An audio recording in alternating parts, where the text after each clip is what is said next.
Bab 522. Memikirkan seseorang. Dalam beberapa hari terakhir, Audrey Han melewati beberapa hari yang bahagia. Karena, sejak malam itu, Colden Ye sudah tidak pernah mengirimkan pesan dan mengganggunya untuk pergi ke rumah sakit. Kontak WeChat-nya seperti tertidur, terdiam seperti tidak pernah muncul sebelumnya. Seketika, Audrey Han merasa ponselnya menunggak bayaran, atau jaringan Wi-Fi di rumahnya rusak. Jika tidak, bagaimana mungkin ponselnya tidak menerima pesan dari Colden Ye? Tetapi, selain pesan darinya yang tidak masuk, pesan-pesan yang lain masuk dengan normal. Termasuk panggilan telepon. Sehingga ini menunjukkan bahwa dia tidak menunggak bayaran ponselnya, dan juga bukan karena jaringan Wi-Fi di rumahnya rusak. Tetapi Colden Ye benar-benar tidak menghubungi dia lagi. Di dalam hatinya berpikir, atau dia sudah bosan, merasa mengirimkannya pesan setiap hari kepadanya untuk memintanya pergi ke rumah sakit sudah tidak berarti. Lagi pula bukan setiap orang dapat terus menunggu seseorang di tempat yang sama, sehingga dia sudah kembali ke kehidupannya sendiri. Ini sangat baik. Mereka menjalani kehidupan mereka masing-masing. Namun, kenapa dia merasakan kehampaan di dalam hatinya? Audrey Han berbaring ke sofa, lalu memegang erat ponselnya. Kehampaan yang muncul di dalam hatinya, membuat Audrey Han merasa jijik pada dirinya sendiri. Beberapa hari ini orang yang selalu menolak adalah dirinya yang juga selalu berpikir untuk memutuskan hubungan, dan tidak perlu berhubungan lagi di waktu yang akan datang. Tetapi sekarang dia benar-benar tidak menghubungi dia lagi. Tetapi kenapa dia dapat merasa hampa? Seperti ada sesuatu yang telah dibawa pergi. Atau mungkin, karena sudah terbiasa. Karena sejak bertemu dengannya, dia terus muncul di dalam kehidupannya, selalu muncul di setiap kehidupannya beberapa akhir ini. Orang dapat menimbulkan kebiasaan kepada seseorang. Dia telah terbiasa dengan keberadaannya, maka selanjutnya, dia hanya perlu terbiasa dengan ketidakhadirannya. Berpikir sampai sini, Audrey Han merasa tenang, dan sudah dapat berpikir dengan jernih. Selanjutnya akan seperti ini saja. Setelah makan malam, Audrey Han berbaring di rumah. Beberapa anak kucing dan kucing besar yang mereka bawa ke rumah kemarin sudah tinggal di rumah mereka.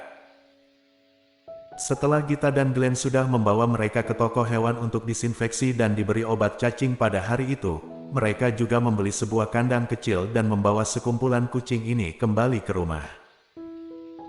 Para anak kucing dirawat dengan baik oleh ibu kucing.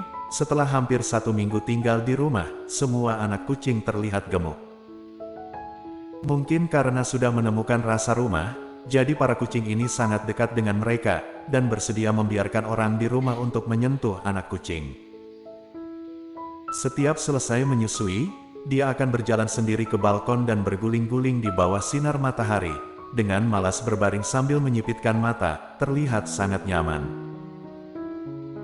Sekumpulan anak kucing juga sering berlarian di karpet rumah, karena belum genap 1 bulan, jadi terkadang mereka tersandung saat berjalan dengan terhuyung-huyung, tetapi mereka sangat keras kepala. Setelah terjatuh mereka akan bangun kembali dan berjalan kembali. Jika melihat ada orang yang berjalan lewat di depan mereka, mereka juga akan terus mengikutinya. Kesimpulannya, setelah munculnya sekumpulan kucing, Audrey Han merasa, setiap kali berjalan dia harus sangat berhati-hati. Karena, para anak kucing sangat kecil, terlebih lagi sangat cekatan dan cepat, dia khawatir jika tidak berhati-hati, dia dapat menginjak mereka.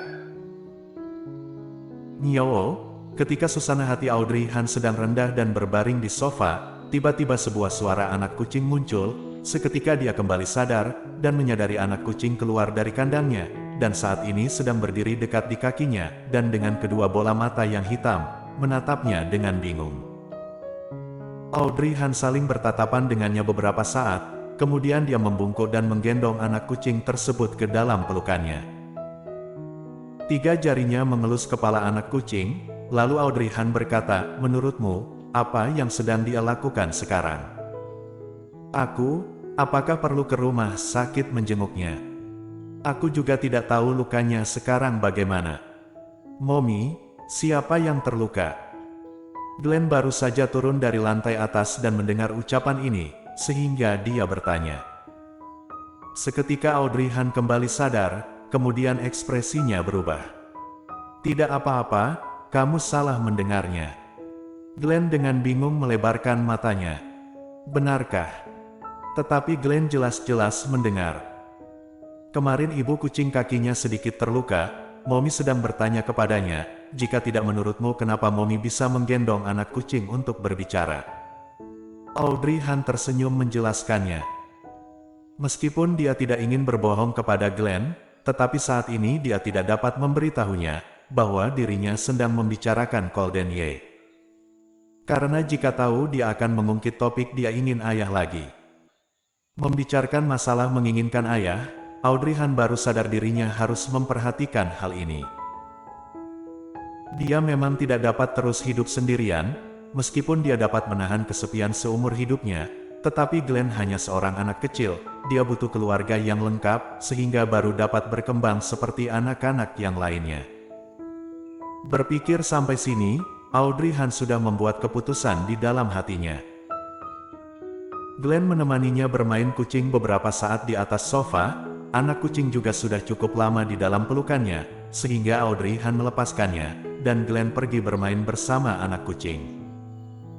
Setelah mereka pergi, Audrey Han baru menyadari tubuhnya berkeringat dingin. Ternyata dirinya tadi tanpa sadar, mengucapkan ucapan seperti itu. Tangannya tanpa sadar mengepal, dan kuku jarinya menusuk kulitnya, dan Audrey Han baru melepaskannya. Jika khawatir, bukankah dia harus ke rumah sakit menjenguknya? Dan sekalian membelikannya buah-buahan kepadanya. Bagaimanapun, waktu masih pagi, dia hanya akan pergi melihatnya sejenak, dan pulang lagi. Setelah berpikir seperti ini, Audrey Han mulai bergerak. Dia berdiri dan memakai mantel, lalu mengambil tas kecilnya dan keluar. Setelah pergi ke toko buah di dekat sana, Audrey Han pada akhirnya membawa sekantung buah-buahan keluar, lalu naik taksi pergi ke rumah sakit. Awalnya dia mengira semuanya akan baik-baik saja, tetapi saat tiba di depan pintu masuk rumah sakit, Audrey Han tiba-tiba merasa tersentak. Sudah jelas ingin memutuskan hubungan dengannya, tetapi apa yang sedang dia lakukan sekarang? Masih datang kemari menjenguknya. Apakah ini akan membuatnya merasa dirinya sengaja melepaskannya sebentar untuk mendapatkannya lagi? Lupakanlah, tidak peduli. Bagaimanapun dia sudah datang, maka masuk saja.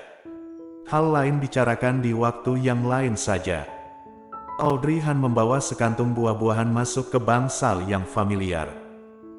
Dia berdiri di depan pintu masuk bangsal dan menarik nafas panjang, lalu membuka dan berjalan masuk. Setelah membuka pintu, Audrey Han tercengang, dan terdiam melihat ke dalam. Di dalam bangsal kosong, selimut di atas kasur juga sudah dilepas, dan diubah yang baru, terlihat sangat rapi, di mana orang itu. Seketika, Audrey Han merasa dirinya merasa salah masuk kamar, sehingga dia mundur dan memeriksanya kembali, tetapi dia menyadari dirinya tidak salah. Kebetulan ada seorang suster yang lewat, Audrey Han menghentikannya. "Maaf, aku ganggu sebentar, aku ingin bertanya tuan yang menginap di kamar ini." Bukankah kamu yang sebelumnya merawatnya? Kenapa kamu tidak tahu kalau dia sudah keluar dari rumah sakit?"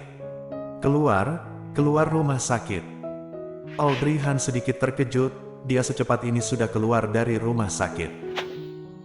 "Benar, dan baru keluar hari ini, dan bangsalnya baru selesai aku rapihkan." "Oh, terima kasih." Setelah suster tersebut pergi, Audrey Han berdiri terdiam di sana. Setelah beberapa saat, dia menunduk menatap sekantung buah-buahan di tangannya, dan tersenyum tidak berdaya. Bersambung.